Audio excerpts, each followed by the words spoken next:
푸른밤 종현입니다.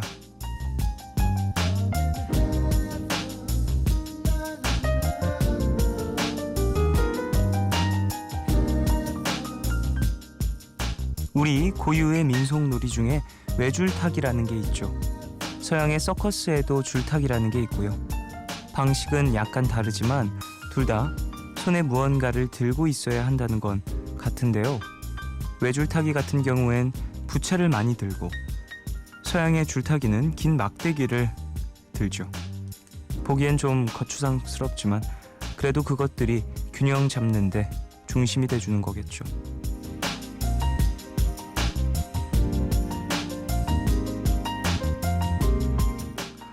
외줄타기 같은 우리의 일상에서도 잘 버티기 위해선 균형을 잡아주는 무언가가 꼭 필요합니다. 그게 누군가에겐 가족이 될 수 있고요. 친구가 될 수도 있죠. 또 누군가에겐 갈고 닦은 실력이나 쌓아놓은 경력, 여러 가지가 될 수 있는 것 같아요. 그게 어떤 것들이든 지금 당장은 힘드니까 번거롭게 생각이 되고 그냥 놔버리고 싶기도 하잖아요. 하지만 길고 까마득한 인생을 잘 버텨내려면 꼭 잡고 있어야 합니다. 결국엔 그런 것들이 흔들릴 때마다 나를 잡아주는 중심이 될 수도 있어요. 4월 30일 오늘과 내일 사이, 여기는 푸른밤입니다.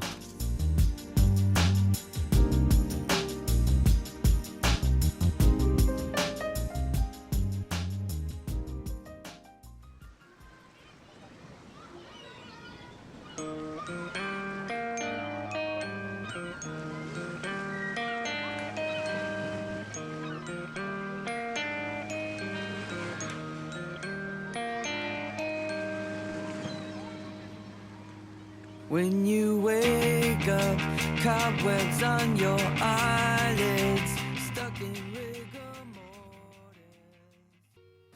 4월 30일 토요일 첫 곡으로 들으신 곡은 위저의 캘리포니아 키즈였습니다. 기타 소리 쨍쨍쨍쨍쨍쨍, 뭔가 달리는 느낌. 날씨 이제 따뜻하죠. 따뜻함을 이제 좀 넘어서서 좀 땀이 나는 수준이 될 수도 있는 것 같아요. 이제 많은 분들 이제 조금씩 날씨도 따뜻해지는데 이런 기타 소리도 들어보시면서 뭔가 계절의 변화도 느껴보시길. 자, 그래요. 오프닝에서 외줄타기와 줄타기 얘기를 하면서 내 인생에서 나를 잡아줄 중심의 무언가에 대한 얘기를 했어요. 여러분들은 뭘 갖고 계시나요? 저는 글쎄 가족 같다는 생각, 오프닝 소개해드리면서 생각을 하긴 했는데, 글쎄 가족보다는 어떠한 내가 위험할 때 이렇게 잡아주는 존재는 그냥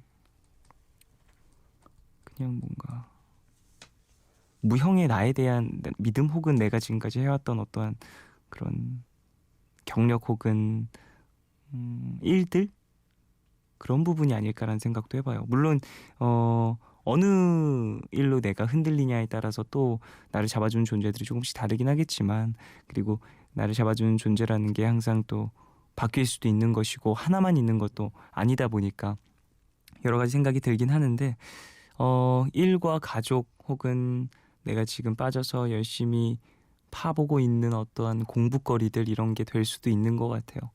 어떨 때는 너무 힘들어서 다른 일을 하고 싶은 생각도 들고, 이 공부해서 뭐하나라는 생각도 들 수 있겠지만, 나중에는 나를 또 지탱해주는 중심이 될 수 있다라는 얘기를 오프닝에서 해드렸습니다. 늦은 시간까지 뭔가 준비하고 계시는 많은 분들에게 또 도움이 될 만한 얘기가 아닐까 싶네요.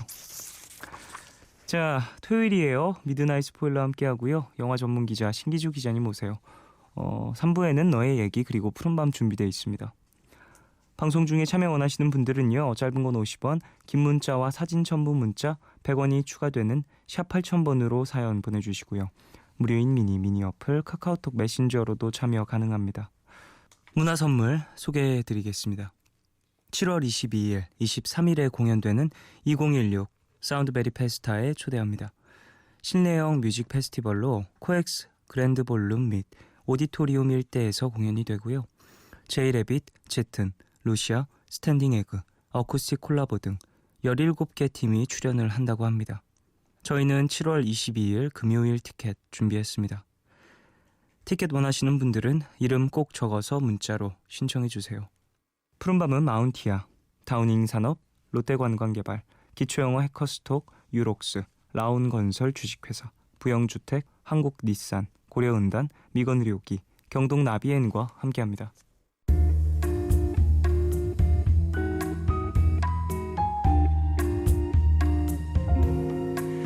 까만 밤 하늘 구름 위에 숨은 별빛은 푸른 밤 나와 함께 하고파 아름다운 이 기억에 너와 조심스레 두 손을 잡아 푸른 밤 함께 있고 싶은데 푸른밤 종현입니다.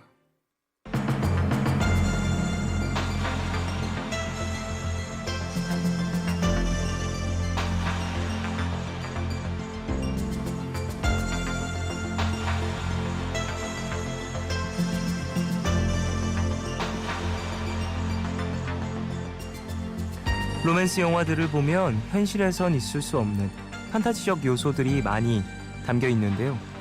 반대로 지극히 사실적이고 현실적이어서 묘한 끌림을 주는 영화들도 있습니다. 미드나잇 스포일러, 연애의 달달함보다는 일상적인 이야기를 담고 있는 연애 관련 영화들로 살펴보겠습니다.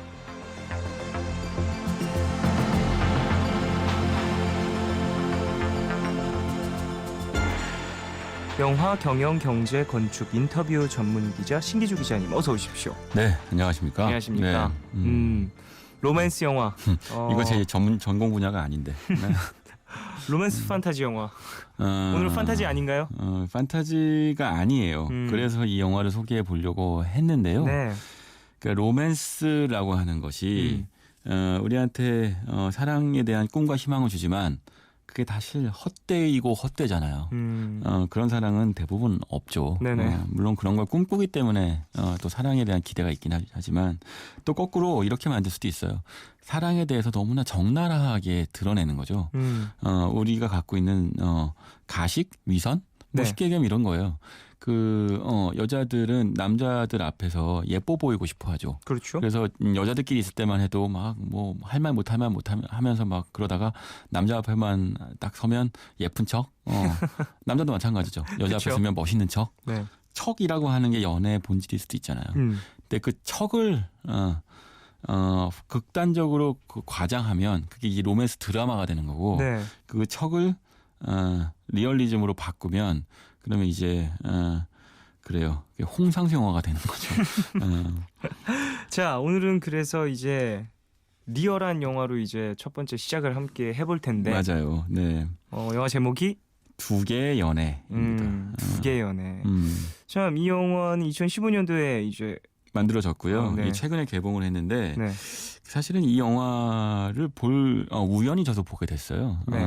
그러니까 이 영화의 그 이제 배우들하고 네. 감독들하고 관객들이 하는 그 관객과의 대화라는 그 극장에서 하는 그 영화에 대한 이해도 높이고 입소문도 내주겠다. 뭐 이러면서 하는 행사에 제가 진행을 맡은 적이 있었거든요. 네. 그래서 가서 그것 때문에 이 영화를 보기도 하고 그 배우들을 만나봤더니 굉장히 흥미로운 이야기거리들이 있어서 네.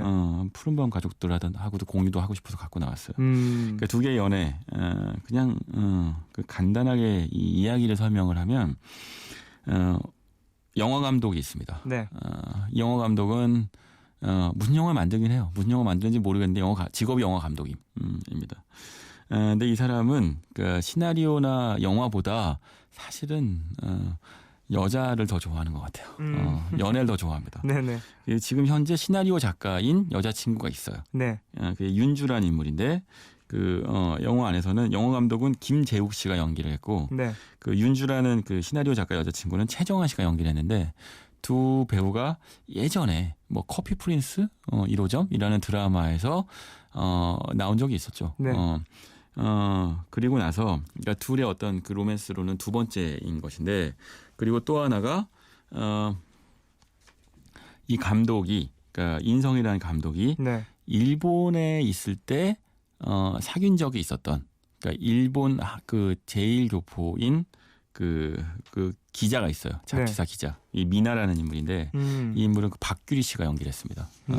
그 카라의 주신의 그 지금 현재 배우인 거죠. 네네. 그 이 세 남녀가 펼치는 어떤 사랑 이야기인데 근데 딱 보면 여기까지만 얘기하면 짐작할 수 있죠.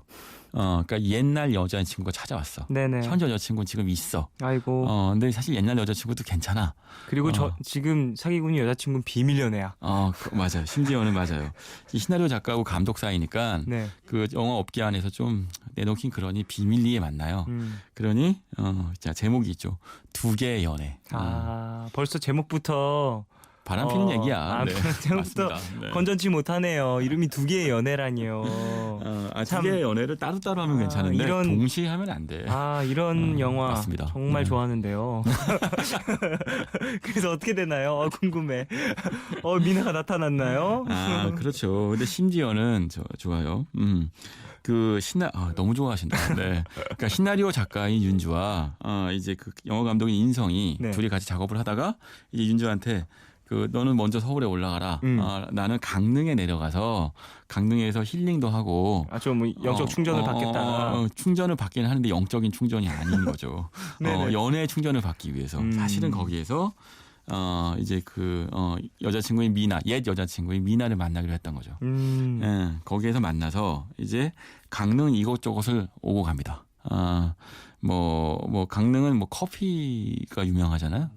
이 커피 전문점에 가서 거기 커피 가게에서 맛있는 커피도 마시고 또 강릉의 맛있는 맛집에 가서 맛있는 것도 먹고 그리고 강릉의 오래된 고택에서 머물면서 한옥 고택에서 머물면서 하룻밤을 보내기도 하는 그런 것들을 하는 거죠. 근데 사실은 이 미나는 왜 이 찾아왔는지 잘 모르겠어요. 핑계는 강릉 지역을 취재를 하겠다는 것인데 한류 관련된 일본 잡지에서 기사 쓸 게 있나 보죠. 네. 하지만 그 미나는 일본어를만 하지 한국어를 잘 못해요. 그러니까 통역 겸 가이드 겸 그 옛날 남자친구를 찾아온 것 같긴 한데 뭔가 여지가 있는 것 같기는 한 거죠. 뭔가 이제 베일에 쌓여있으니까 더 궁금할 수 있겠네요. 그러니까 이런 거죠. 남자 입장에서 보면 내가 지금 여자친구하고 잘 되긴 하는데 옛날 여자친구가 연락이 왔어. 네. 근데 그 여자친구하고 미련이 좀 남아있어.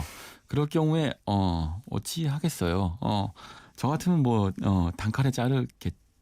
표정이 왜 그러세요? 아니, 김 기자님이랑 저 같은 남자는 단칼에 잘라버리죠. 그렇겠죠. 네. 근데 이 영화 캐릭터는 잘못됐네. 영화 감독 인성은 참 영화 감독은 왜 그러시는지.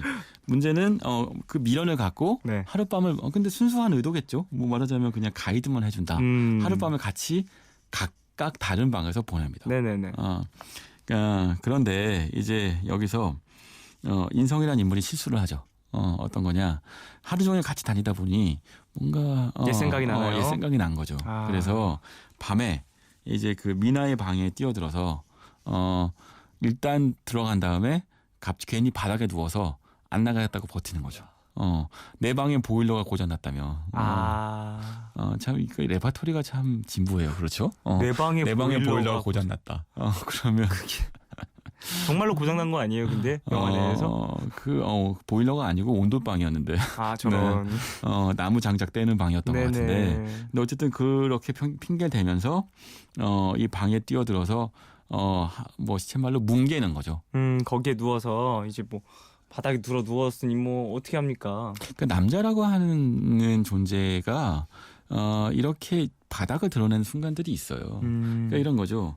그러니까 신사적이고 쿨하게 그냥 얘 여자친구한테 젠틀하게 보여줬으면 좋겠는데 네. 어떤 순간에 이제 그 흑심을 못 참고 그리고 근데 방식도요. 예를 들면 나는 평소에 너를 잊지 못했어.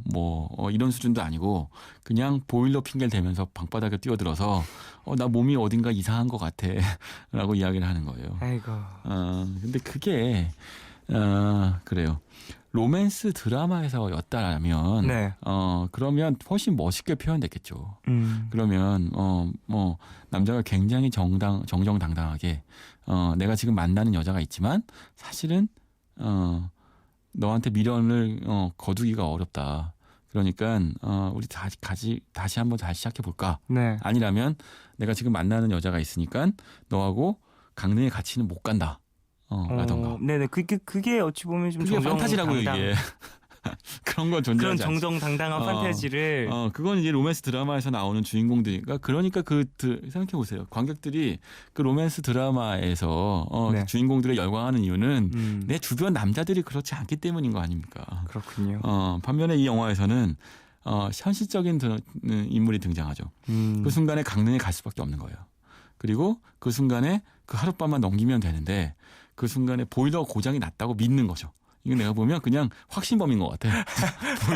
보일러 스위치를 안 눌렀는데 보일러 고장 난 것 같다고 생각하는 거죠. 아 정말 이런 영화의 내용이라니 너무너무 재밌는데요. 그래서 이 어찌 보면 스토리의 전개라든지 뭐 분위기라든지 이런 건 대충 짐작이 가요. 어떻게 풀려질지 좀 코믹하게 많이 풀릴 것 같다는 생각도 들고. 그 코믹함이라는 게 뭐 정말 말장난으로 웃기는 게 아니라 네. 그 상황 자체가 헛 웃음이 나게 만드는 거죠. 그런데 결국은 미나는 여기까지는 이제 스토리 얘기할 수 있겠어요. 미나는 서울로 그러니까 화를 내고 네. 그 방을 나가서 떠나버리는 거죠. 그리고 이 남자는 허무해진 거죠. 근데 그 순간에 이런 장면이 나와요. 이 영화의 어떤 그 악취미 같은 것이기도 한데요. 그 고택에 한옥스테이 하는 곳에 가서 주인장한테, 네. 집주인 한테 오늘 밤은 어쩔 수 없지만 내일 예약한 건 취소해주면 안 되냐. 라고 매달리는 거죠. 네. 이게 남자인 거죠. 정말 악취미네요. 현실이 왜 이렇게 많이 튀어나오죠? 이 영화 현실이 필요 없는 드라마에 필요 없는 현실들이 너무 많이 튀어나오는데요. 이게 생각해 보시면 그런 거죠. 우리가 어떻게 하겠어요? 일단 여자는 떠났어. 네. 나는 어쩔 수가 없어.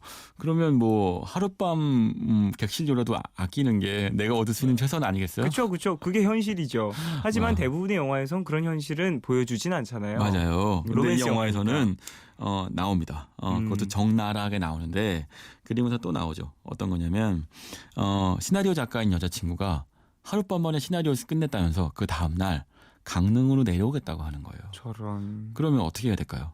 그 순간에 내려오지 말라고 얘기해야 되는데 네. 원래는 그래 이왕 한옥 방도 있고 여자친구가 내려오면 그래 그러면 하룻밤 더 머물렀다 갈까? 현실적이죠. 그래서 여자친구가 내려오나요? 내려오는 거죠. 참. 네. 정말 뻔하게 보인다. 그 뒤가 어떻게 될지. 근데 여기까지만 얘기할 수 있겠죠. 네. 그랬는데 네. 같이 내려온 버스에서 이제 미나하고 어제 떠났던 네. 그 오늘 온 여자친구인 윤주하고 두 명이 다 같이 버스에서 내리는 거죠. 설마 둘이 친해 보이나요? 옆자리였대요. 진짜요? 네. 이게 뭐야? 이건 영화다. 이건 영화네요. 거기서부터 영화가 이제 판타지로 약간 흐르지만 네. 중요한 것은 우리가 흔히 느끼는 이 영화에 대해서 제가 이제 관객들과 대화를 하고 이야기를 나눌 때 했던 이야기가 있어요. 어떤 거냐면 영화를 보러 들어갈 때는 무슨 이제 가서는 보기 시작할 때는 내 이야기가 아니라고 생각하면 영화를 보게 돼요. 저건 내 이야기가 아니야. 저건 내 이야기고 싶지 않아. 네네. 저건 내 이야기일지 모르지만 어느 누구한테도 그런 얘기를 하지 않겠어. 영화를 보고 난 중반부터는 내 이야기라는 거를 인정할 수밖에 없죠. 저거는 남의 이야기가 아니야. 저건 내 이야기할 수밖에 없어. 그리고 깜깜하게 이 어두운 불이 꺼진 극장 안에서라면 네. 익명성이 보장되잖아요. 아무도 날 모르기 때문에 그 순간에는 저게 내 이야기라는 걸 인정하면서 스스로는 보죠. 저거 나야. 저거하고 똑같진 않았겠지만 저거하고 비슷한 심정이었던 순간은 좀 있었던 것 같아. 라고 인정할 수밖에 없어요. 그리고 불이 꺼지면 표정을 감추고 베실베실 웃었던 그 표정과 공감했던 표정을 감춘 다음 저건 남의 이야기 같아. 저런 사람이 있어? 저런 남자 너무 한심해. 라고 이야기하고 일어나는. 네네. 들어갈 땐 남 얘기였고 영화 보기 시작하면 내 얘기였고 불이 켜지면 다시 남 얘기인 그런 영화예요. 저는 아직 불이 켜져 있기 때문에 이것은 너무 남 얘기야. 정말 이 감독 인성이라는 캐릭터군요. 네. 남자 주인공 인성이라는 캐릭터 정말 인성. 인성 별로네요. 인성 완전 별로예요. 어쨌든 근데 거기서 보면 이 영화의 감독에 대한 이야기를 해야 될 것 같은데 이 영화의 감독은요 조성규라는 감독이에요. 네. 이 조성규 감독은요 사실은 영화 감독을 하기 전에는요 영화 잡지도 만들었고요. 영화 제작도 했고 영화 수입을 했었죠. 그 그래요? 유명한 수입한 영화 중에 가장 흥행한 영화가요. 조제 호랑이 그리고 물고기들이라는 영화예요. 그 영화를 한국에 갖고 와서 굉장히 흥행을 시켰던 인물이에요. 그리고 영화 제작도 했어요. 네. 제작한 영화도 참 좋은 영화들이 많고요. 달콤한 연애. 네. 예전에 그 하정우 씨하고 그 전도연 씨 나왔던 참 재밌죠. 달콤한 하루군요. 그런 영화들의 흥행을 시키면서 제작자로 또 활동을 했어요. 그게 무슨 얘기냐면 20대 때부터 지금 나이까지 그러니까 십수년 이상, 20년 가까이 동안 영화 바닥에서 영화 관련된 일은 안 해본 적이 없는 인물이고요. 저도 영화 기자 시작할 때부터 이분을 알았어요. 그래요? 그때는 영화 홍보사였나? 제작사였나? 하여튼 영화 관련된 일은 안 한 게 없어요. 그리고 나서 2010년도에 맛있는 인생이라고 하는 영화를 찍으면서 이제 감독으로 변신한 거죠. 근데 그러니까 영화 관련된 일을 하나도 그러니까 안 한 게 없는 인물인데 이 사람이 영화 감독으로서 갖고 있는 철칙은 영화는 내 인생이기 때문에 영화에서는 거짓말을 하지 않는다는 거예요. 그러니까 영화에서 내가 느꼈고 내가 알고 내가 인정하는 네. 실제 존재하는 감정만 이야기하는 것이지 영화에서 어떤 내가 전혀 느끼지 못했던 내 인생과 관계없는 건 얘기할 수 없다는 거예요. 왜냐? 평생 동안 영화 속에서 살았는데 영화를 만들었는데 그 영화에서는 내가 내 인생이 아닌 영화를 이야기한다는 건 어렵다는 거죠. 그럴 수 있겠죠. 어떤 본인의 어떤 가치관 같은 걸 수도 있겠네요. 영화를 대하는, 영화를 그렇다면, 만드는. 제가 관객과에 대해서도 얘기했지만 인성은 곧 조성규 감독인 거죠. 안 돼. 감독님. 사실 더 정확하게는 조성규라는 감독의 어떤 일부가 있겠고 네. 또 사실은 그러니까 우리가 갖고 있는 보편적인 남자의 심리가 이 안에 녹여 들어가 있는 거죠. 그러니까 감독이 이렇게 솔직하게 영화를 찍기 때문에 관객도 불이 꺼지는 순간만큼은 이게 나라는 걸 인정하지 않을 수 없는 거예요. 그러니까 관객이 감독이 조금이라도 자기 자신을 포장하고 그 주인공을 환상적인 어떤 멋있는 인물로 그렸다면 특히 그 김재욱이라는 이 인성을 연기한 그 배우는 그 커피 프린스 1호점에서도 나왔고 그 각각 영화마다 모델 출신이거든요. 네. 굉장히 잘생기고 멋지게 생긴 인물이에요. 그러니까 이런 인물을 갖고 누군들 환상을 표현하고 싶지 않겠어요. 그러면 가장 효과적이잖아요. 그렇죠. 그럼 관객들이 너무 좋아하잖아요. 특히 여성 관객들도 그렇고 이런 식의 로맨스 영화를 너무 좋아하는데 그런데 그 안에서 그런 선택을 하지 않고 적나라하게 현실을 보여주는 선택을 하는 거죠. 이게 진짜여야 하기 때문에 영화는 내 인생이고 영화는 진짜여야 한다고 믿으니까. 그 진짜여야 한다는 게 우리가 흔히 리얼리즘 영화의 어떤 적나라한 현실 이게 아니라 우리가 갖고 있는 감정의 진짜 모습을 드러내야 한다는 거죠. 두 개의 연애는 그걸 하는 거예요. 용감하게도. 네. 물론 영화가요 고작 2-3주 만에 촬영됐고요. 촬영 장소도 강릉에서 계속 똑같이 돌아요. 그러니까 비싼 돈을 들인 대규모 블록버스터 영화는 아니지만 그러나 어떤 영화보다도 가장 우리의 감정을 솔직하게 건드리는 거죠. 그런 미덕이 있는 영화인 건 맞아요. 자, 그럼 노래 한 곡 듣고 오겠습니다. 박준하의 거짓말 듣고 오겠습니다.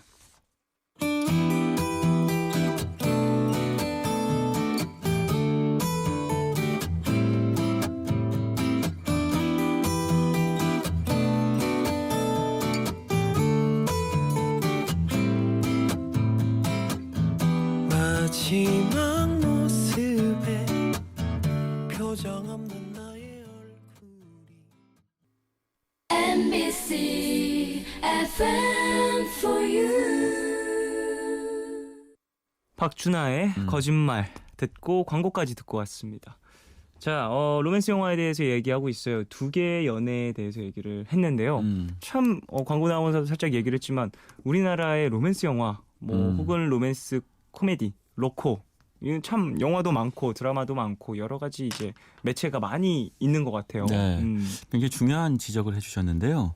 그러니까 드라마에서는요, 우리가 갖고 있는 보편적인 사랑의 기대, 환상을 조금은 과장되게 보여주는 것 같아요. 네. 최근에 정말 로맨틱 코미디 중에 흥행한 것들이 있잖아요. 뭐 군도 나오기도 하고. 아 태양의 후예. 네. 뭐 이런 거 보면 뭐 다들 그 안에서 보여지는 그 환상성이란 게 있죠. 이상적인 모습들, 남녀 네. 모습들. 그러니까 저는 그 드라마, 그런 류의 드라마는 흥행 중의 핵심은 클리셰, 사랑의 클리셰를 네. 클리셰가 아닌 것처럼 보여주는 것에 승부처가 있어요. 흥행 포인트가 있죠. 네네. 그거를 대사로 표현하든 어떤 설정으로 표현하든. 그 뭐 남자의 직업이 이제까지와 달리 뭐 군인이든 뭐 의사든 무엇이든 간에 상관없어요. 어쨌든 사랑은 어쩔 수 없이 100만 가지의 사랑이 다 클리셰가 존재하거든요. 네. 그 클리셰를 드라마라는 장르, TV 장르 안에서는 클리셰이지만 클리셰가 아닌 것 같은 클리셰로 표현해 주는 게 핵심이죠. 영화라는 장르는 달라요. 사람들이 돈을 주고 영화를 보러 왔을 때는 클리셰를 보러 오는 게 아니라 그 클리셰를 파괴해 버리길 원하거든요. 그러니까 보지 않았던 어떤 새로운 사랑의 모습들을 보여주길 원해요. 네. 그게 뭐 비유하자면 그냥 슈퍼맨과 로이스 레인의 사랑 같은 그런 식의 히어로들의 사랑일 수도 있고, 네네. 아니면 뭐 정말 사랑인데 그 알고 보니 사랑했던 남자가 뭐 연쇄살인범이었다 같은 스릴러일 수도 있죠. 네. 어떤 식으로든 반전인데요? 클리셰가 반전을 일으켜야 되고요. 아니면 거꾸로 그 감정, 사랑의 클리셰의 감정을 적나라하게 드러내어서 이거는 너무나 뻔한 사랑 이야기이고 그런 것들은 그런 식의 클리셰는 세상에 존재하지 않아. 그 사랑은 판타지일 뿐이야. 사랑 따위일 뿐이야. 우리의 진짜 사랑에 임하는 감정은 이렇게 적나라하고 어찌 보면 얄팍할 것이야. 지금 사랑하는 여자친구가 있을 때 옛 여자친구가 찾아온다면 우리는 그걸 흔들리지 않는다고 얘기하는 건 거짓말이야. 그건 드라마에서 나오는 거고 네. 우린 다 흔들려. 근데 영화에서는 그걸 좀 과장되게 흔들리는 남자의 심리를 두 개의 연애처럼 적나라하게 보여줄 수 있죠.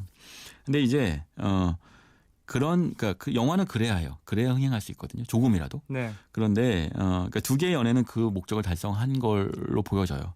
하지만 이제 뭐 잠깐 말씀하셨지만 그날의 분위기 같은 영화들이 있어요. 얼마 전에 이제 개봉을 했었죠. 맞아요. 이제 광고 나가는 중에 살짝 기자님과 이야기를 나눴었던 영화인데 그날 분위기 참 안 좋아요. 네. 네.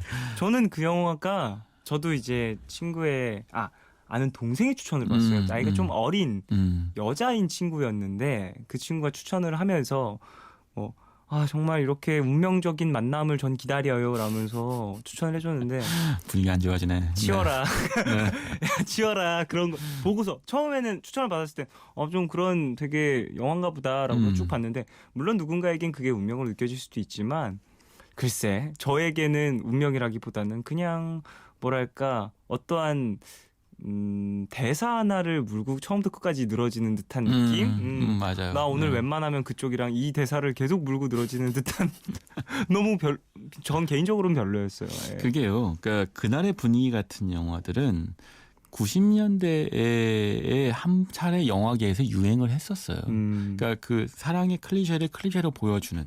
그래서 어떤 관객들은 여전히 좋아하고요. 그게 어떤 그 취향이니까 그건 맞아요. 나쁘다고 할 수 없어요. 네네네. 그런데 그건 이미 영화라는 장르는 90년대에 뭐 패자부활전, 뭐 장동건 씨, 고소영 씨가 젊었을 때 나왔던 네네. 그런 류의 영화에 이미 한 번씩 나왔던 이야기거든요. 그러니까 영화는 이미 그 단계를 넘어서서 다른 장르로 발전을 했고요. 그러니까 이런 거예요. 같은 컨텐츠여도 마치 컨텐츠는 물이에요. 근데 물이 그릇에 담기는데 영화라는 그릇에 담겼을 때의 맛과 또 이제 드라마라는 TV 드라마라는 그릇에 담겼을 때 맛이 다르거든요. 네. 그러니까 근데 우리가 보면 이런 거죠. 막걸리라는 컨텐츠가 있는데 이거를 와인잔에 마실 때와 이제 뚝배기 그릇에 마실 때과 사실 막걸리나 맛은 똑같지만 정조가 다르잖아요. 네. 결국 우린 뚝배기 그릇에 막걸리 먹고 싶어하고 와인잔으로 마시면 이상하게 이거 와인잔으로 마시는 와인은 아닌 것 같고 거꾸로 와인을 종이컵에 마시면 안 되는 거고 비슷해요. 똑같이 마시지만 와인 마시지만 맛이 다르죠. 그 느낌이거든요. 그러니까 영화라는 장르는 이미 그런 류의 그 클리셰를 확장하는 그 사랑 영화를 다루면 관객들한테 외면받기 쉽고 네. 그리고 그 영화에서 기대하는 바가 관객이 달라진 부분이 크고 그리고 영화는 다른 걸 표현하는데 훨씬 능숙하죠. 2시간짜리의 어떤 포맷이라면 사랑을 다르게 표현하는데 훨씬 능숙하지만 드라마라면 다르죠. 몇 부작 드라마라면 그런 사랑과 대사로 끊임없이 이어가고 뭔가 주인공이 죽었다 살아나기도 하고 뭐 이러면서 막 사랑의 어떤 판타지를 극대화시켜서 그러면 그런 드라마를 보고 나선 이런 운명의 사랑을 기대해요라는 대사를 할 수 있어요. 하지만 영화에선 다르거든요. 분위기가 다르다는 거죠. 저는 영화, 특히 한국 영화에서 이른바 이제 사랑을 다루는 방식과 이 어떤 정조와 어떤 무드가 달라졌고 그 사랑이라고 하는 인간의 본질적인 감정을 다른 시각에서 다루기 시작했던 것이 한국 영화의 전후를 가르는 되게 역사적인 순간이었다고 생각하는데 그게 이제 저 말고도 많은 그 영화 평론가들이 이런 비슷한 얘기를 하더라고요. 그러니까 저는 그 이동진이라는 영화 평론가가 제 네. 선배인데 이동진 선배가 이 얘기를 할 때 굉장히 수긍했기 때문에 저도 인용하게 되는데 1996년도 5월 4일이었죠. 그 날이 한국 영화의 전후를 바꿨던 날이다라고 표현을 해요. 이동진 어떤 선배가. 날이기에? 그게 어떤 날이냐면요. 이른바 5월 4일 맞네요. 홍상수가 등장한 날입니다. 돼지가 우물에 빠진 날. 이 개봉한 날인 거예요. 근데 이 돼지가 우물에 빠진 날부터 시작해서 이제 홍상수 감독이 그 끌고 온 영화 세계를 보면 그 다음에 강원도의 힘, 오수정, 생활의 발견, 여자는 남자의 미래다. 뭐 최근작인 경우에는 최근작인 이제 지금은 맞고 그때는 틀리다까지 보면요 어떤 걸 느끼게 되냐면요.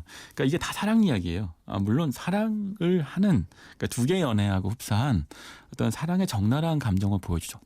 이 항상 주인공이 남녀가 있고 그들끼리 서로 얽히고 설키는 감정의 이른바 예전 표현이죠. 사랑의 짝대기가 왔다 갔다 거리고 술을 마셔요. 네. 그러면서 그 적나라한 감정이 드러나고 그래서 우리가 생각하는 사랑의 감정의 본질이 무엇인지 보여주는데 네. 그 사랑이라는 게 무엇이냐?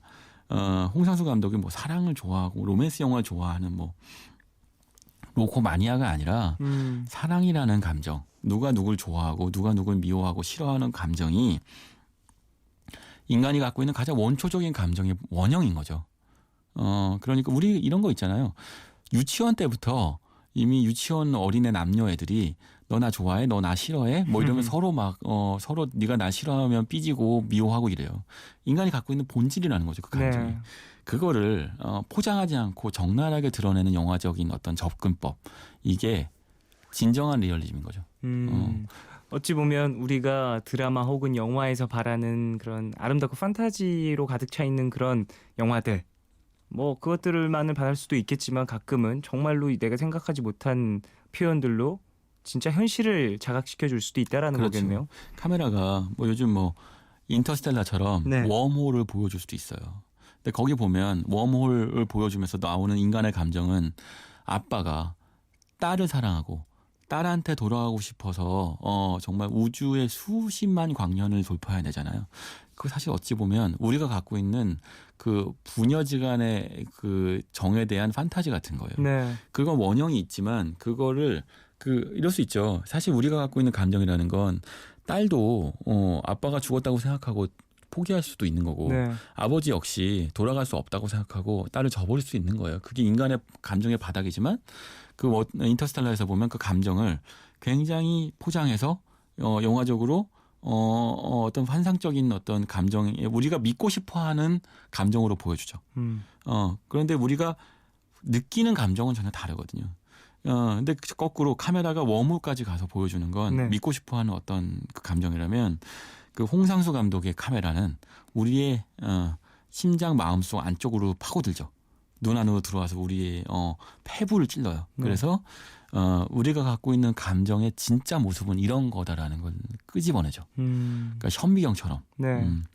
우리를 수술해 버리는 것인데 이제 그런 대표적인 영화들이 뭐 지금은 맞고 그땐 틀리다. 네. 최근작이죠. 생활의 발견. 뭐 이런 영화들인 거예요.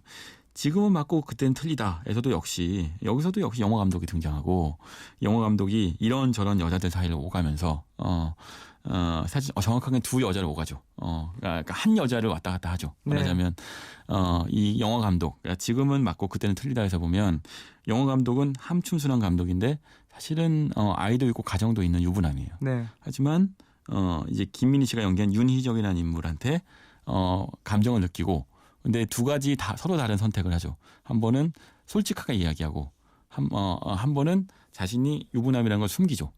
그런 과정을 통해서 이 남자가 느끼는 감정의 어떤 패부를 드러내는 것인데 이게 사실 두 개의 연애에서 표현되는 조성일 감독의 감정과 흡사하죠. 우리가 갖고 있는 어떤 진짜 모습들인 거거든요. 생활화백은도 비슷해요. 역시 이 안에서도 영국 배우인 어떤 남자가 두 명의 여자 사이를 오가면서 네. 그 사이에서 감정의 진짜 모습을 드러내죠. 이 여자도 좋지만 저 여자도 좋은데 어떻게 할 것인가? 결국은 내가 좋다는 여자한테 갈 것인가? 네. 이 두 개의 연애에서도요.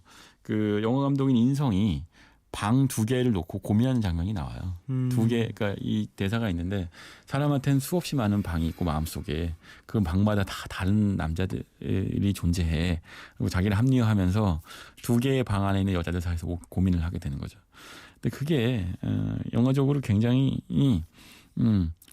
아까 제가 말씀드린 것처럼 영화를 보는 동안 보기 전에는 내 이야기 아니라고 생각하고 영화 보는 동안에는 어느 순간부터 저랬던 순간이 나한테도 있었다는 걸 인정할 수밖에 없고 그게 꼭 방 앞에 불 켜진 두 개의 방 앞에 있을 필요는 없잖아요. 어쨌든 간에 이 감정 사이에서 그 줄다리기를 하든 비교를 하든 시소를 타든 했던 순간이 있는 것이고 네.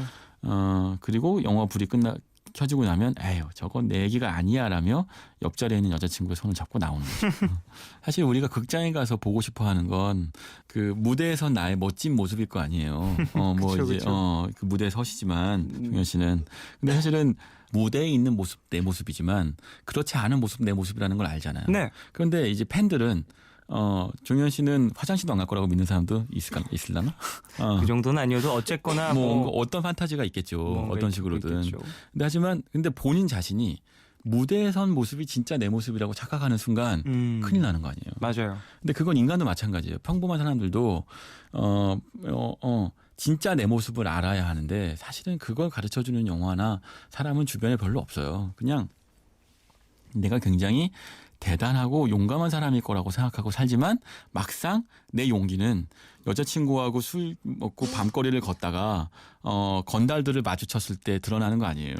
그 순간에 내가 여자친구 앞에서 니네 어디서 나온 못된 놈들이야 라고 얘기를 할 것이냐 아니면 저 조용히 갈 테니까 한 번만 봐주세요 라고 얘기할 것이냐 그 순간이 마주쳐야만 내 진짜 모습이 드러나거든요. 네. 지금 두 개의 연애나 또는 홍상수 감독의 영화들은 그런 식의 어떤 그 현실, 그러니까 각인의 그 순간을 관객들한테 제공해 주는 거죠. 내가 나 자신을 마주할 수 있는 기회인 거예요. 그거는 어떤 면에서 보면 돈 주고서라도 얻어야 하는 기회인데 사실 우리 대부분이 길거리 뒷골목에서 여자친구하고 깡패 만나기 싫어하는 것처럼 그런 식의 적나라한 내 모습을 구태여 보고 싶어 하지 않죠. 하지만 가끔은 이런 영화가 우리한테 힐링을 해주기도 해요. 가끔 네, 우리 자주 진짜 보라는 모습을 것도 보여주게 아니고 하죠. 네. 그리고 뭐 나의 지인들과 다 같이 가서 보라는 것도 아니고 혼자 몰래 봐도 되니까. 그러니까 이 홍상수 감독의 제목이 절묘한 거죠. 지금은 맞고 그때는 틀리다. 그러니까 극장 불이 켜지기 전에는 틀리고 불이 꺼지면 맞는 거예요. 자, 노래 한 곡을 듣고 오겠습니다. 박정현의 생활의 발견 듣고 오겠습니다.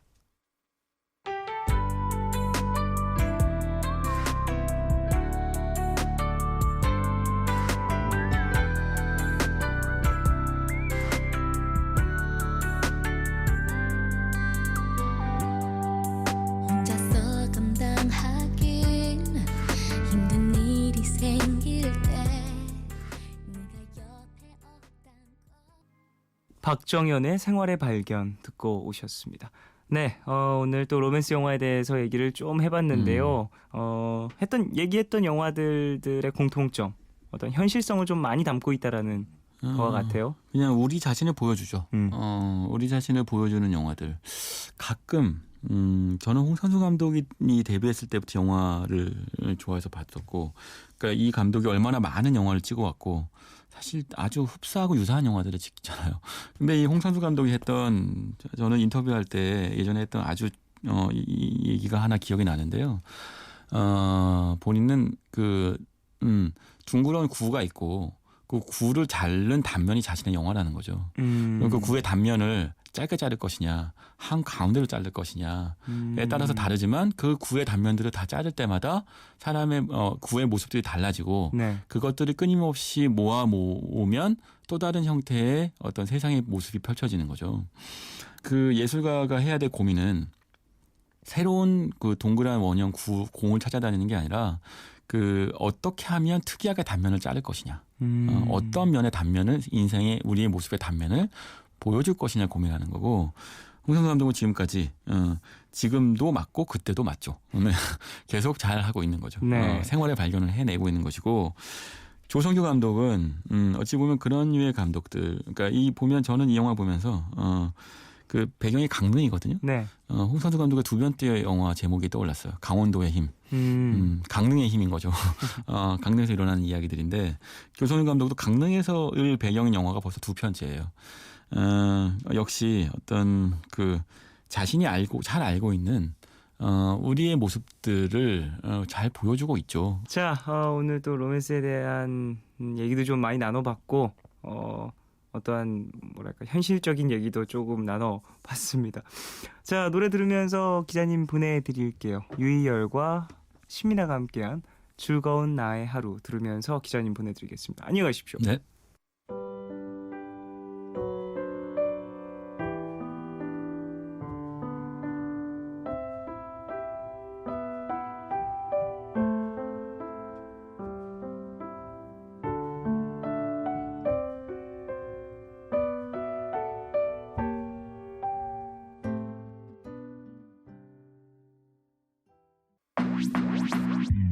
오늘과 내일의 애매함 그 경계선 사이 시작과 끝이 만난 시간 작별과 만남의 인사 안녕 또 다른 안녕 매일 하지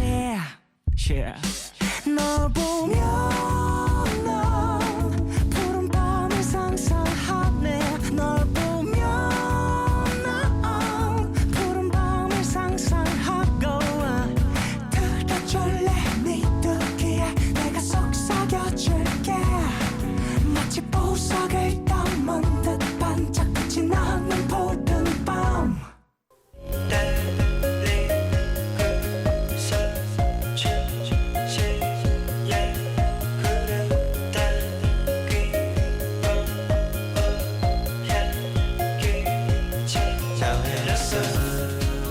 매달 마지막 날이 되면 시간이 참 빠르다는 걸 새삼 느끼게 되죠. 또 한 달이라는 시간을 열심히 걸어서 어느덧 끝에 다다랐습니다. 4월 어떠셨나요? 여러분의 이야기 들려주세요. 너의 얘기 그리고 푸른 너.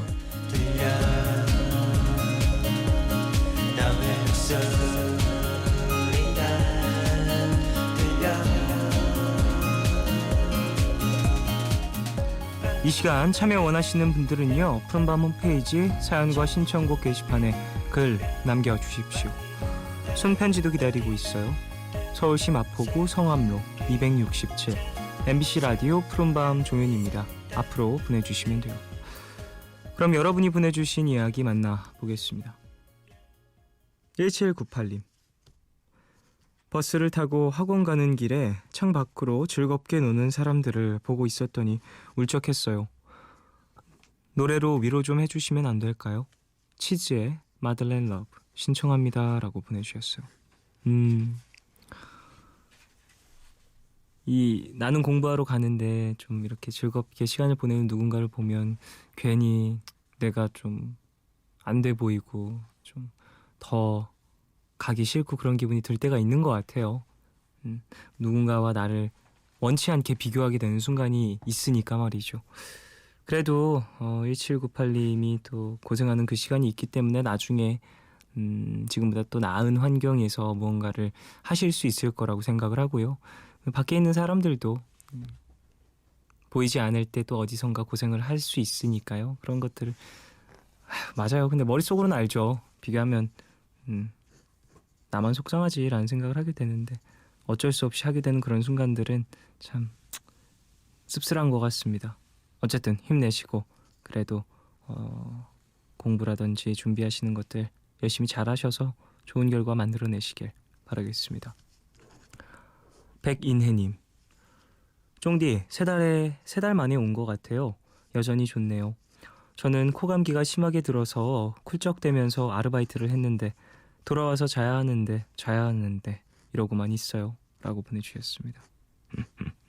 그런 마음이 들 때가 있는 것 같아요. 그리고 하루를 정말 바쁘게 보냈는데 내 시간이 좀 없었을 때 진짜 일하느라 계속해서 여기저기 치이고 정신없이 왔다 갔다 거리고 알차게 보냈다라고 할 수 있지만 집에 딱 들어와서 생각을 해보니까 그래도 이제 내가 평소에 좋아하던 음악이라든지 좋아하던 뭐 프로그램이라든지 혹은 친구들과의 연락이라든지 이런 것들을 전혀 나누지 못했을 때 공허함?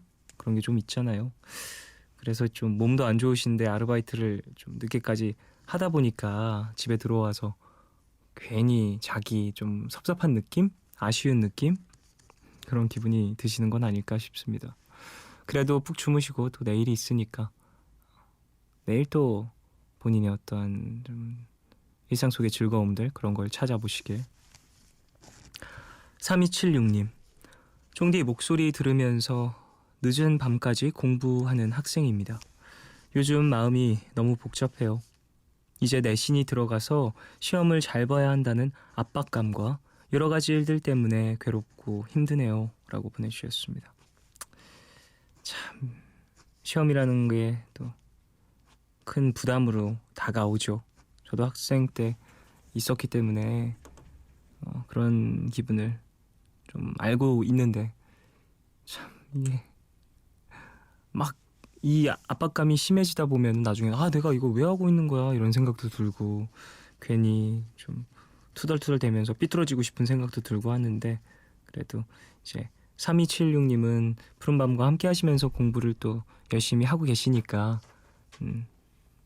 힘든 마음이 들 때면 너무 안 좋은 생각 나기 전에 좀 푸른밤에서 쉬고 가시면서 좀 스스로도 달래시면서 공부하시길 바라겠습니다. 치즈의 마들렌 러브 듣고 오겠습니다.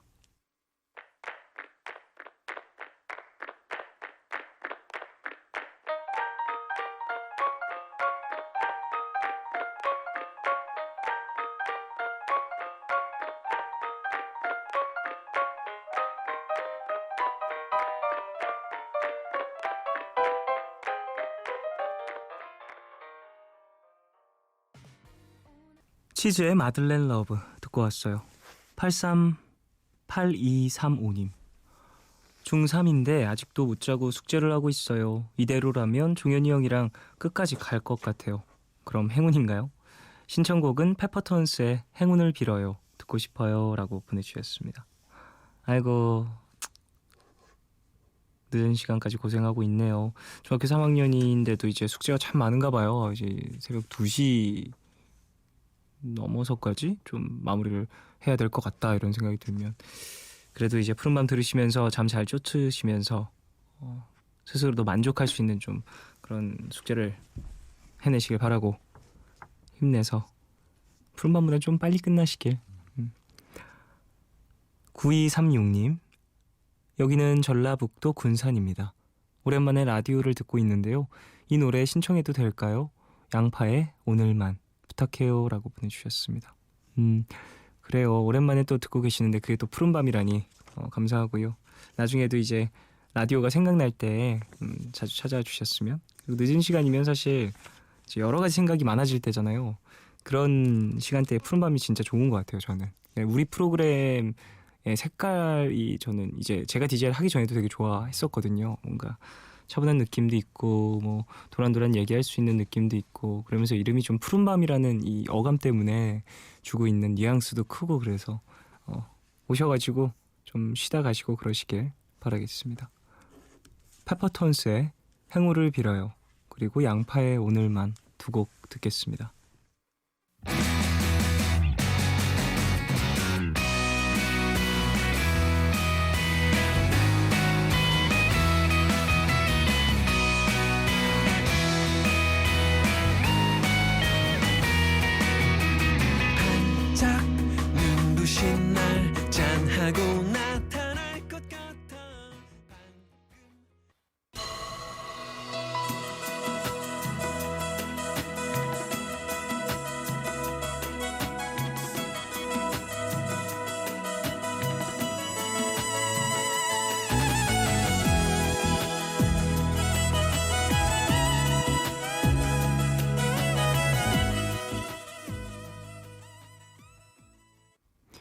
페퍼톤스의 행운을 빌어요. 그리고 양파의 오늘만 두 곡 들었어요. 양혜라님, 저를 무시하는 다른 사람들의 말에 쉽게 상처를 받고 제 스스로가 너무 한심해진 오늘이에요. 의지할 사람도 얘기할 사람도 없어서 더욱 외롭네요. 크리스티나 아길레라의 Save Me From Myself 신청합니다 라고 보내주셨어요.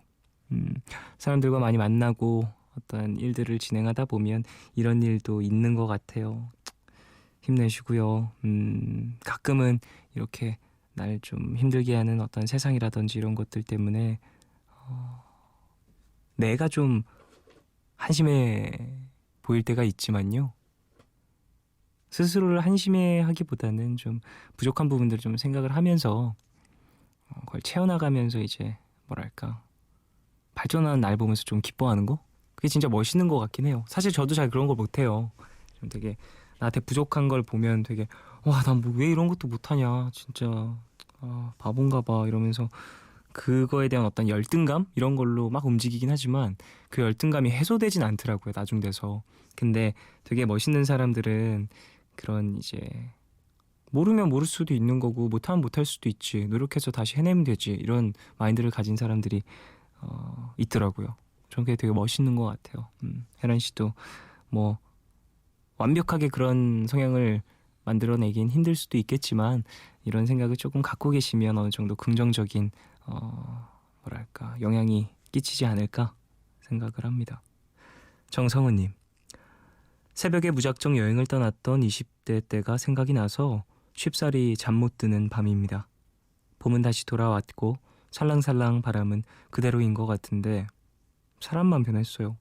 아련한 계절이네요 라고 보내주셨습니다. 그쵸? 예. 시간은 막 흘러가고 막 변하는 것들이 엄청나게 많은 것 같은데 그 안에서도 절대 변하지 않은 것들이 종종 있는 것 같아요. 저는 그런 걸 느꼈던 게 뭐였냐면 제가 중학교 때 정말 자주 갔던 이제 대학로에 대면거리가 있잖아요. 대면거리 거기 가게들은 정말 거의 다 바뀌었거든요. 근데 그 거리의 느낌, 분위기 그런 거는 안 변했더라고요. 그래서 와 이거 되게 신기한 것 같다. 이 분위기를 만들어내는 무언가는 진짜 쉽게 변하는 게 아니구나라는 생각을 했었거든요. 그게 생각이 들면서 저도 이제 노래를 쓰기도 하고 그렇게 됐었었는데 참 변하지 않는 무언가는 사람을 흔드는 힘이 있는 것 같습니다. 계절도 비슷한 힘이 있죠.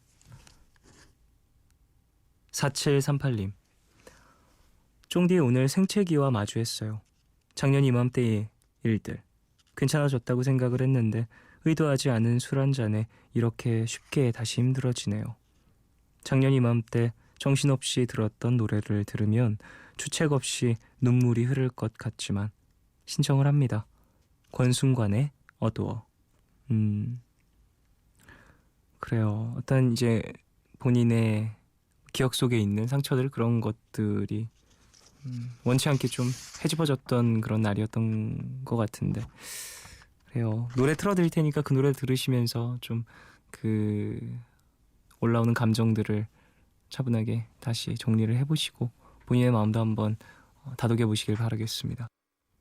크리스티나 아길레라의 Save Me From Myself 그리고 권순관의 어두워 두 곡 듣겠습니다. It's not so easy loving me. It gets so complicated. All the things you gotta be. Everything's changing, but you're the truth. I'm amazed by all your patience.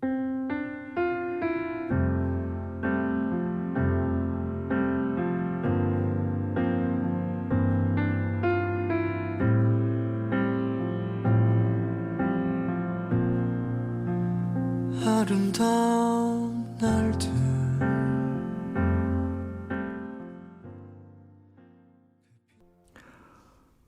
크리스티나 아길레라의 Save Me From Myself 그리고 권순관의 어두워 두 곡 듣고 왔어요. 박상희님, 기분 좋은 꿈을 꿨어요. 1년 전 헤어진 남자친구와 바다에서 놀고 있었는데 큰 고래가 나타나서 같이 신나게 노는 꿈이요. 눈을 떴는데도 기분이 좋아서 이젠 그 사람과 무슨 이유로 헤어졌는지 중요하지 않게 됐나? 뭐 이런 생각이 들더라고요. 이렇게 상처도 덤덤해지는 것 같아요. 멜로망스의 입맞춤 신청해요 라고 보내주셨습니다. 꿈이 날 기분 좋게 만들어줄 때도 정말 많은 것 같아요. 참 별거 아니잖아요, 사실. 꿈이라는 게. 그런 꿈이라는 그 존재 자체가 사실 눈에 보이지도 않고 머릿속으로 이제 상상하게 되는 어떤 무의식 공간 중에 어떤 그런 기억들의 복합체? 뭐 이렇게 볼 수 있는데 그게 날 참 들었다 놨다 할 때가 있는 것 같고 근데 꿈을 통해서 내가 뭐에 되게 신경을 쓰고 있구나 이렇게 생각이 들 때도 있는 것 같기도 하고 가끔은 그렇죠. 저는 얼마 전에 되게 꿈꾸는데 되게 뭐랄까 깜짝깜짝 놀랄만한 그런 꿈을 꿔서 딱 일어나서 이게 무슨 꿈이야 이랬었던 적이 있었거든요. 되게 기분이 묘했었습니다. 이윤하님, 제 남자친구는 지금 평촌역 지하철에서 공익 근무를 하고 있는데요. 늘 힘내라고 응원해 주세요. 그리고 곧 100일인데 축하도 해주시고요. 저희 커플의 주제곡 어크루브의 몰라 너 싫어 신청할게요 라고 보내주셨습니다. 근데 커플의 신청곡인데 왜 몰라 너 싫어해요? 이 노래 가사가 또 다른 내용인가? 어쨌든 두 분 잘 만나시길 바라고 곧 있을 100일도 축하드리고 힘내셔서 남자친구분 본인의 어떤 일들 잘 해내시길 그리고 유나 씨도 옆에서 계속해서 예쁜 여자친구로 남아주시길 바라겠습니다. 멜로망스의 입맞춤 그리고 어크루브의 몰라 너 싫어 두 곡 듣겠습니다.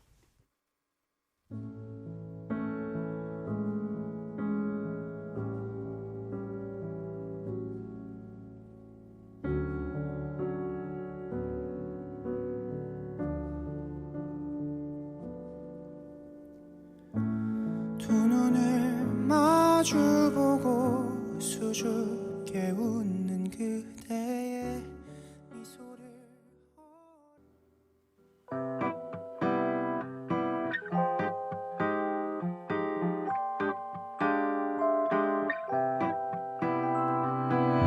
난 오케이 넌 모르는 듯해 난 툴툴대지 아이처럼 넌 지가 웃고 너 내 몸 만지지 마 뜬금없는 멜로망스의 입맞춤 그리고 어크루브의 몰라 너 싫어 두 곡 듣고 왔어요. 한의지님, 푸른밤 들으면서 SNS를 하고 있는데 모두 놀러 다니느라 난리네요.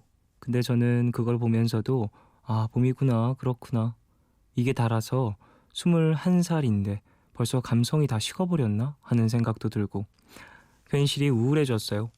다들 봄인데 혼자만 가을인 것 같아요. 그런 의미에서 종현 고영배의 가을이긴 한가 봐 듣고 싶어요 라고 보내주셨습니다. 전혀 감성이 메마르지 않았어요. 이 지금 사연 보면 그쵸 다들 봄인데 혼자만 가을인 것 같아요 이런 말도 하시고 걱정하지 마시고요 그런 걸로 뭐 꼭 사람이 봄에 설레야 된다라는 법은 없으니까 저도 딱히 봄에 설레거나 그러진 않아요. 근데 저는 감성이 메말랐다고 생각하진 않아요 제 스스로. 전 엄청 예민한 편이라고 생각해요. 그런 쪽으로. 4649님, 어제 생일이었는데 생일 케이크를 3개나 받아서 오늘 삼시세끼 케이크만 먹었어요. 그나마 다행인 건 케이크가 생크림, 초코, 치즈 뭐 이렇게 종류별로 있었다는 거. 근데 속이 느끼하네요. 캐스커의 향 들으면 좀 괜찮아질 것 같은데 틀어줘요 라고 보내주셨습니다. 생일 축하해요. 좀 주변에서 챙겨주는 사람들이 또 많이 있었나 봐요. 그것도 참 복받은 일이라고 생각을 하고요. 본인이 또 주변인들에게 잘했기 때문에 이런 또 좋은 사람들이 남아있는 거라고 또 생각이 드네요. 생일 다시 한번 또 축하를 드리고 생일 오늘뿐만이 아니라 앞으로도 좀 즐거운 날을 많이 보내시길 바라겠습니다. 종현과 고영배의 가을이긴 한가 봐 그리고 캐스커의 향 두 곡 듣겠습니다.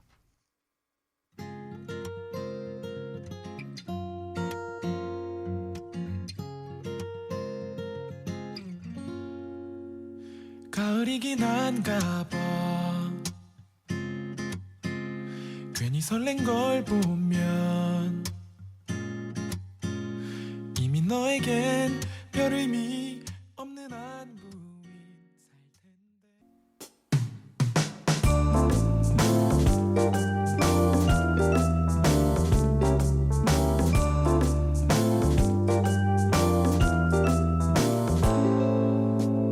망설이던 난 바보다 바보다 아직 너를 담아둔 채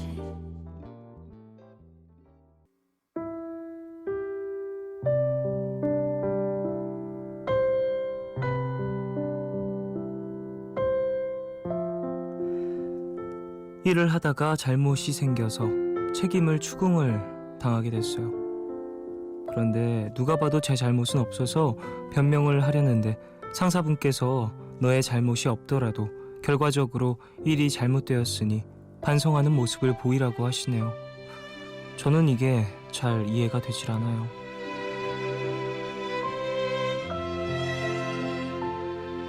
(8452님을) 위한 포춘쿠키 메시지. 상대가 원하는 진짜 말이 무엇인지 한 번쯤 생각해보는 것도 필요해요.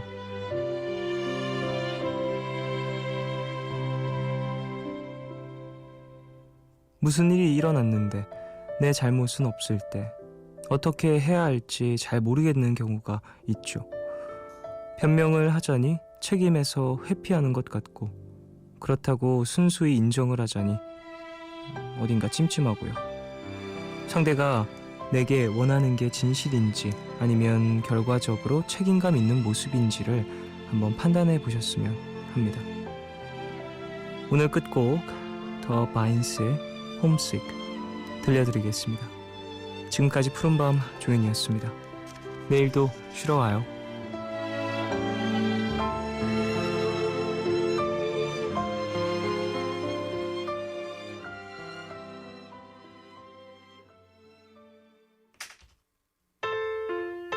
I left my home. I left my home. Yeah, yeah. Where I should go.